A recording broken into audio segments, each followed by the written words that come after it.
Welcome into this special edition of On Texas Football Recruiting Edition, Friday night, June 13th.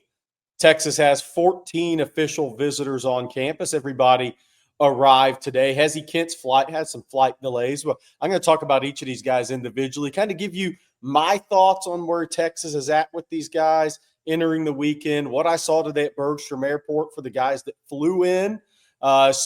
I'm going to tell you guys all about these official visitors. And again, give my thoughts on where things are at heading this weekend. And we're going to start at the top with Jaylen Lott. Obviously, Jaylen Lott, the son of James Lott, who played at Texas, was star in track. His mom, Jaylen Lott's mom, also played basketball at Texas for Jody Conrad, the four-star plus top 50 level prospect in America. He actually got in Thursday night with his family.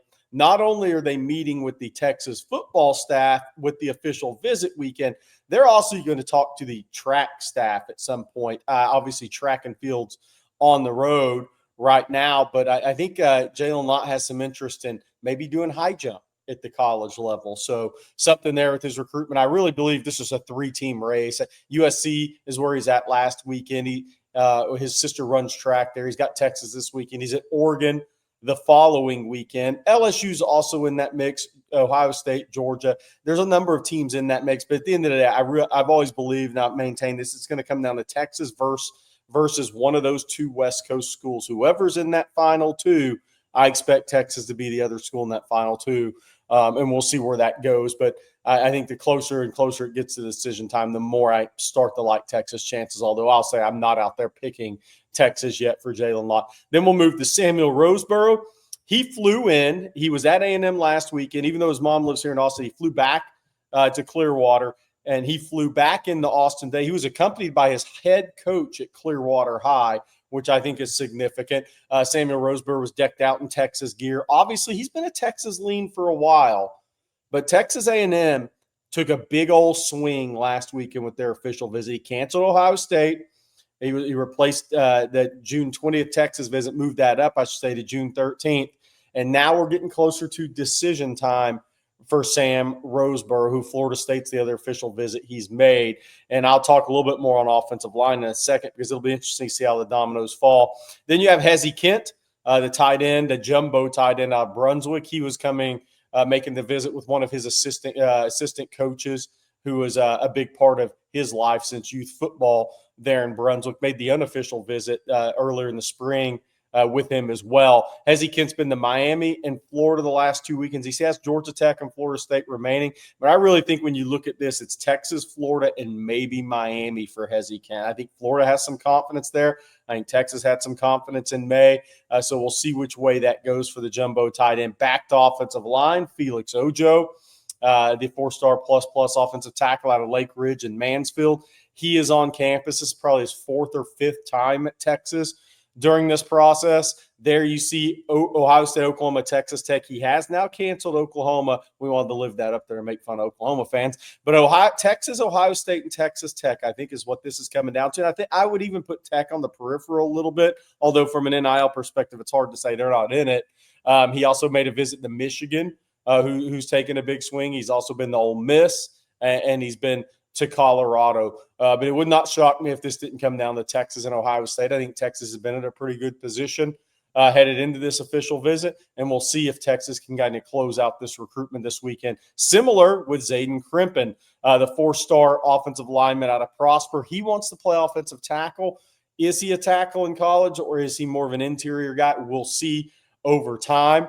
If what we're hearing is close to home is the big thing here. He's visited Michigan, but then it gets you to Texas this weekend, LSU and A&M. He's visited everybody already.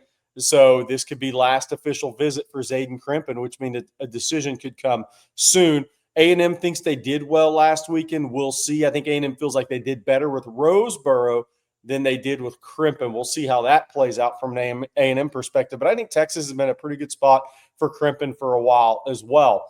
Now we get to, I think, the most interesting thing about this weekend is the defensive players. D-line, edge, linebacker. I think these are fascinating positions this weekend as we talk about all the official visitors in town. We'll start with Damari Simeon. Saw him at the airport today. Really well put together kid now. 6'2 and a quarter, about 285, 290. strong lower body naturally. He's bigger than he looks on tape. Really talented on tape. But this is an interesting recruitment because Texas wants Simeon badly. They think he's a tremendous player. We have him as a 4-star plus level guy, probably better or higher ranked than the national average. But he's visited Michigan and Penn State already. He's got Texas this weekend and Ohio State on the 20th. He came to town with his mom, dad, and two younger siblings, including a little sister who looked like she was about a year or two old. He was holding her coming down the escalator as it went to baggage claim. We'll see where this goes. That's a big task for Kitty Baker. Two defensive linemen already in the boat on the interior, battling the three toughest Big Ten schools to beat on the recruiting trail for a defensive lineman in the Garden State. That's where that recruitment's at. Vod Cleveland, very interesting recruitment here. Birmingham Parker, 6'3", 305, really strong kid, about a 600-pound squatter. This will be his second visit to Texas. Obviously, this is his official visit.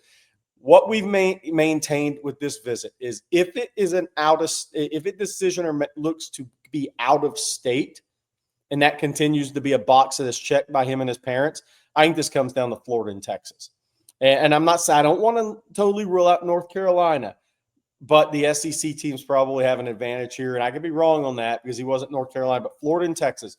There's some confidence on the Florida side here, just like there was with Jaylen McCoy, the edge out of Tupelo, Mississippi, who is not coming in this weekend. There's some confidence on the Florida side, but the difference is Jaylen McCoy canceled his Texas visit and went back to Florida this weekend. Vod Cleveland kept the Texas visit, and obviously he's in Austin this weekend. So we'll see what happens there.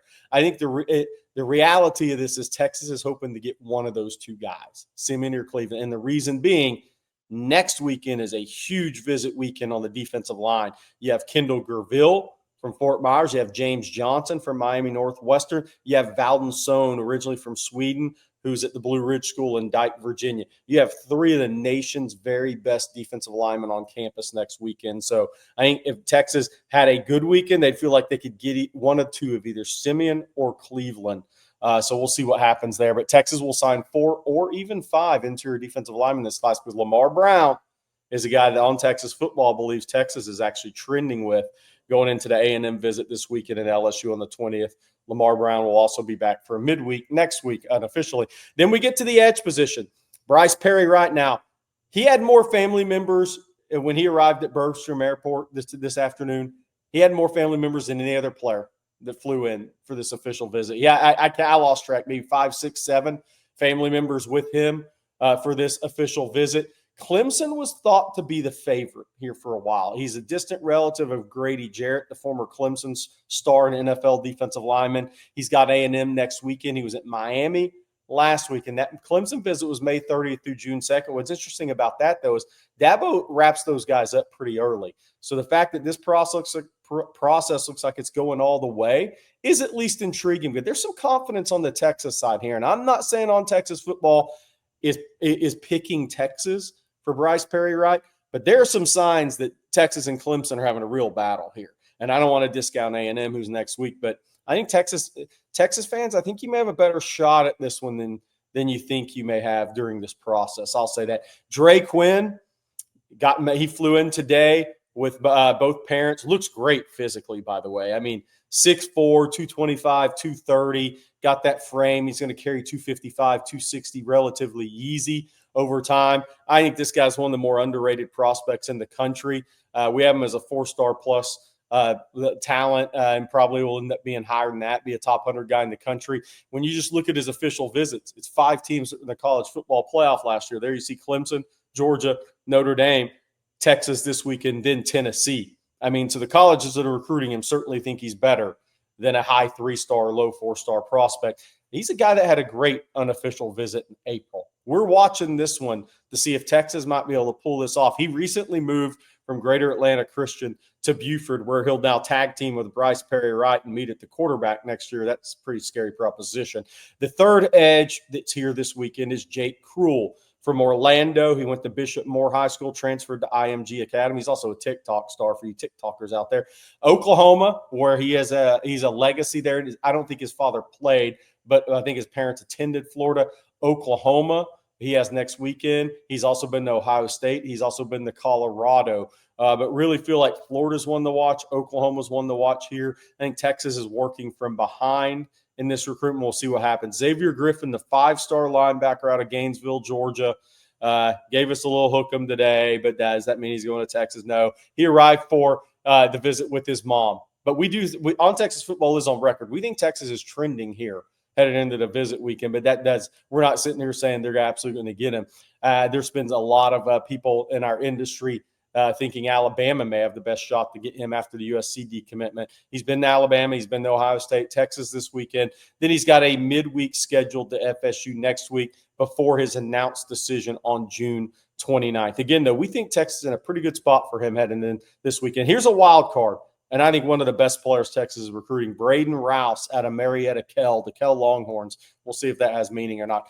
Tennessee, Alabama, Texas, and Michigan. I think he's going to play in the SEC. I'd be surprised if he doesn't. Again, been wrong before.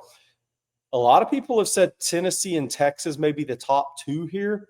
Some people think Tennessee's trending. He had a great unofficial visit to Texas in April. Let's see what happens after this weekend with Braden Rouse. I think like in a Cohen Brown way, now that people have heard from Cohen Brown, I think Braden Rouse is a really good fit. Once, like, if he ends up at Texas and jumps on Texas football and does an interview with us, I think people are going to say, man, that guy looks like a really good fit. He's going to kind of look and sound like and talk like a lot of other guys that Sark's recruited. But let's see what happens, because there's some Tennessee buzz there. Yaheem Riley, Texas commitment, obviously is in town. And then you have Samari Matthews. Samari Matthews, the corner, one of the top 100 prospects in the country out of Huff High in Cornelius or Huntersville, North Carolina. It was Texas leading Clemson in May when all the college coaches went through there. Then he knocked Clemson out. Clemson had 4 defensive backs committed, knocked Clemson out and replaced them with Miami. Miami made a big push on that May 30th, June 1st official visit weekend. Then he went to FSU last weekend. Now he's at Texas. Then he has South Carolina on the 20th. I'll maintain, I think Texas is the favorite right now, but the visit's got to go really well. He came down the escalator with, I think, 3 or 4 family members on the trip, decked out in Texas gear. So, again, that's a look at who's on campus this weekend for official visits. Huge visit weekend. I mean, just look at all the 4 stars and 5 stars in this weekend for Steve Sarkisian and this staff. Last weekend, Texas had a tremendous weekend. Ended up with a couple more public commitments than we thought they might have at this point in time. The key with this weekend's official visitors, there's a lot of guys that already have dates when they're scheduled to announce here, or ideas of like first week in July, even if they haven't announced an announcement date yet. Let's see if anybody breaks off one of those dates. If Texas has a really good weekend, if they can move up a timeline or 2 here. But I think Texas is in a pretty good spot with a lot of these guys this weekend. We're not saying they're getting all of them. This is recruiting. It's not going to happen. But I will say this, for all the talent that's in Austin this weekend, the fact that Texas sits in a position of lead or top 2 with a lot of the majority of these guys says a lot about where this recruiting class is going. Thanks for listening on Texas football as always. As we march towards 100,000 subscribers, go talk trash to myself and others at ontexasfootball.com. You guys have a great Friday night, and we'll talk to you again Saturday.